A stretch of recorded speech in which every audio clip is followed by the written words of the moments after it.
17 फरवरी हमारी first news. अभी हमारे सामने एक डिबेट चल रही है, क्या हम डेवलपमेंट पे फोकस करें या हमारे नेचर पे। अभी पुणे में ना वहाँ की जो म्यूनसिपल अथॉरिटी है वहाँ की रिवर फ्रंट के प्रोजेक्ट पे काम कर रही है।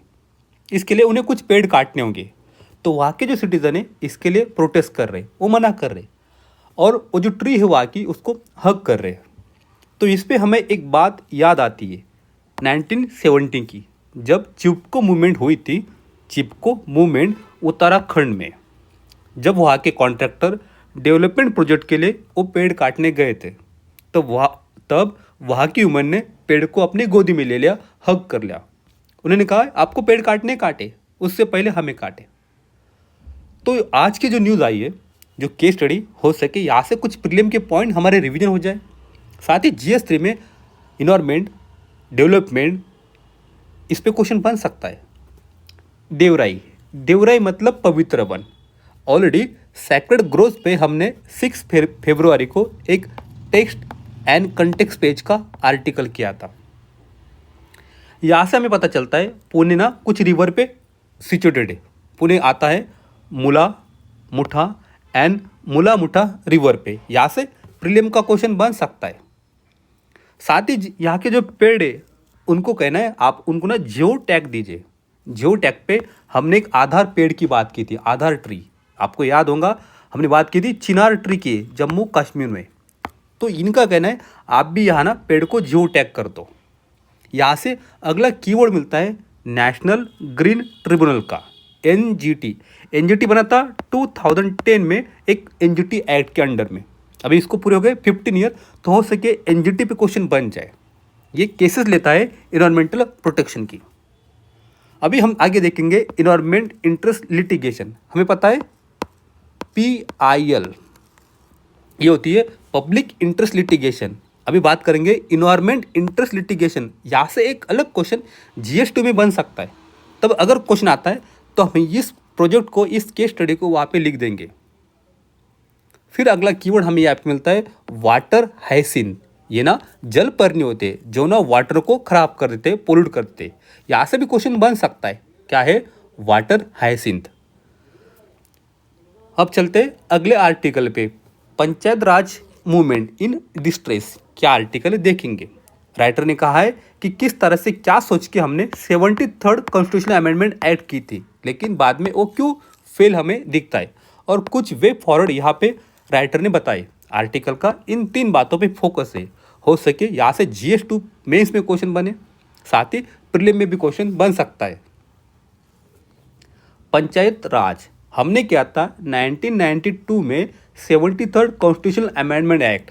ये हमारे लिए एक लैंडमार्क जजमेंट था, एक अमेंडमेंट जो इंडिया की जर्नी थी एज अ कॉन्स्टिट्यूशनल रिपब्लिक।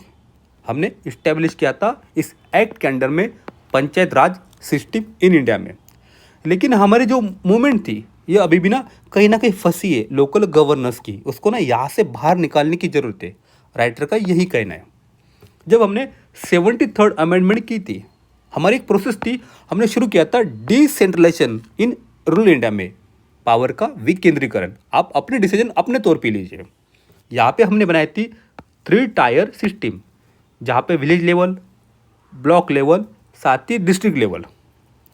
हम वहाँ पे रेगुलर लेंगे लोकल इलेक्शन को, साथ ही रिजर्व करेंगे कुछ सीट वुमन के लिए, SC के लिए, ST के लिए।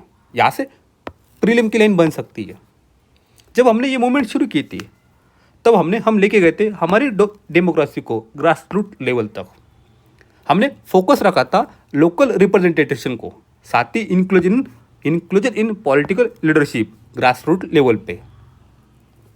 लेकिन उसके बाद हमारे सामने 4 बड़े चैलेंज दिखते, ऐसा राइटर का कहना है।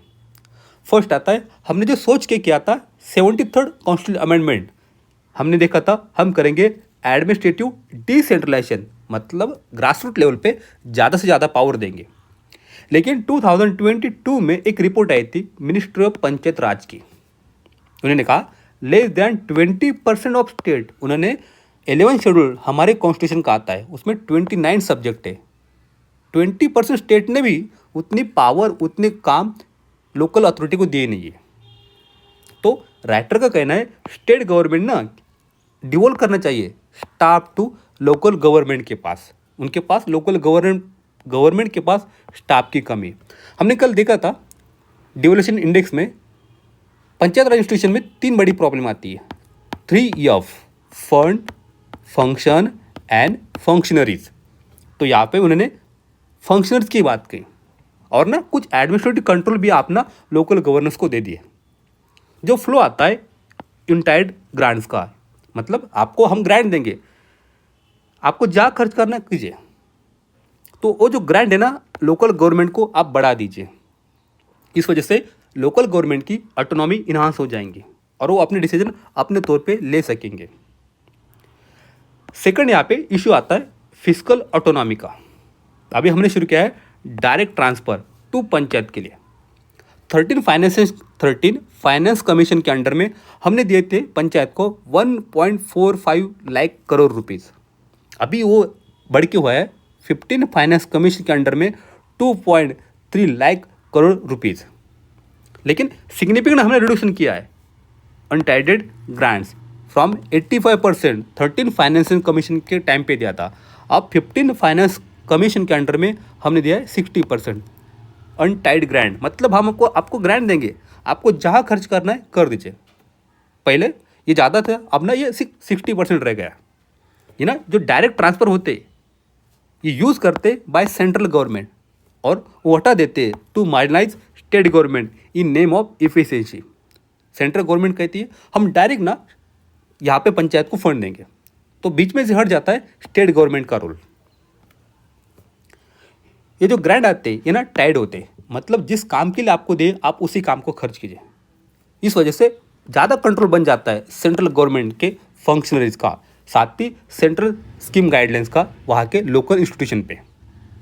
थर्ड आता है प्रोड्यूस हो गई है लोकल अकाउंटेबिलिटी। हमने देखा था जैम प्लेटफॉर्म, जन धन आधार मोबाइल प्लेटफॉर्म, इसके अंडर में बेनिफिशरी के अकाउंट में सीधे पैसे चले जाते। अभी जो रोल है ग्राम पंचायत का एक इंटरमीडिएट बन चुकी है, एक मध्यस्थ बन चुका है फॉर बेनिफिशरी सिलेक्शन के लिए और ग्रीवेंस रिडर्स के लिए। लेकिन ना ये जिम्मेदारी उनकी अब कम हो रही है, क्योंकि अगर लोकल गवर्नेंस खुद अपनी अकाउंटेबिलिटी डिसाइड करना चाहती करेगी, लेकिन अब ना वो सिर्फ एक मध्यस्थी बन चुके हैं, एक इंटरमीडिएट बन चुके हैं। एक स्कीम आती है पीएम किसान स्कीम, ये ना ऑपरेट होती है through direct transfer without active involvement of panchayat Raj institution. मतलब सेंट्रल गवर्नमेंट, स्टेट गवर्नमेंट नहीं, पंचायत गवर्नमेंट नहीं, और सीधा बेनिफिशरी के अकाउंट में ये पैसे चले जाते हैं। तो यहाँ पे जो लोकल गवर्नमेंट की होती है रिस्पॉन्सिबिलिटी वो हट जाती है। ये बात ठीक है, ये ना एफिशिएंट सिस्टम है पीएम किसान स्कीम या डायरेक्ट ट्रांसफर, लेकिन इस वजह से ये जो मॉडल ना रिड्यूस करता है लोकल अकाउंटेबिलिटी को, जो पंचायत ना हमेशा से फॉलो करते आई है। फोर्थ आता है शिफ्ट हुई है priority from rural to urban area में। राइटर का कहना है अभी ना हम देख रहे हैं रैपिड अर्बनाइजेशन, इस वजह से हमारी जो पॉलिसी है उसका जो फोकस है अब ना शिफ्ट हो रहा है टू सिटीज से टाउन तक, city town, rural to urban area तक। जो हमारे म्यूनसिपल रिफॉर्म गवर्नेंस में भी साथ ही फाइनेंस में भी हमारी मेन प्रायोरिटी है टुडे की, ऐसा राइटर का कहना है। तो अब ना हमारे जो रूरल एरिया है उसको थोड़ा इग्नोर कर रहे हैं। तो इसके लिए राइटर ने कुछ वे फॉरवर्ड दिए। उन्होंने कहा है ग्रास रूट लेवल पे आप ना सिटीजन की एंगेजमेंट लीजिए इन लोकल प्लानिंग में, डिसीजन मेकिंग में, साथ ही अकाउंटेबिलिटी प्रोसेस में। पंचायत ना एक बड़ा रोल प्ले कर सकती है वाटर कंजर्वेशन के लिए, साथ ही रिन्यूएबल एनर्जी जनरेशन के लिए। आप उनका रोल उनको फिर से दीजिए। मैनेजमेंट करना है कॉमन प्रॉपर्टी रिसोर्स का, तो ब्रिंग करेंगे उनको, साथ लेंगे साइंटिफिक प्रैक्टिसेस को, ट्रेडिशनल नॉलेज को, साथ ही पब्लिक फाइनेंस को।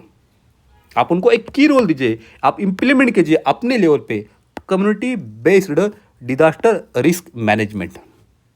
आप इंटीग्रेट कीजिए उनके साथ early warning system, disaster resilient infrastructure, साथ ही capacity building for local people. यहाँ से प्री के भी पॉइंट कवर होते हैं, साथ ही इनडायरेक्टली मेंस का भी क्वेश्चन बनता है। 4 चैलेंजेस 4 वे फॉरवर्ड। अब आते हैं इस न्यूज़ पे, इंडिया एंड यूके। यहाँ से प्रीलिम का क्वेश्चन बन सकता है और इंडिया यूके रिलेशनशिप पे GS2 में अगर क्वेश्चन आता है तो हम ये पॉइंट वहाँ पे यूज़ करेंगे। क्या है? DP1 defence partnership India I, DPI। यहाँ से क्वेश्चन बन सकता है। क्या है? DPI ये ना इंडिया एंड यूके के बीच में डिफेंस पार्टनरशिप है। इसका ऑफिस रहेगा लंदन में और ना एक वन स्टॉप बेस रहेगा। आप अपने जो बायलैटरल डिफेंस रिलेशनशिप है यहाँ आप आके बात कीजिए। साथ ही यूके की थेल्स कंपनी भारत की भारत डायनेमिक्स लिमिटेड ये बनाएंगे laser beam riding man portable air defence system. यहाँ से भी प्री का क्वेश्चन बन सकता है। Starstreak high velocity missile, अब क्वेश्चन बन सकता है।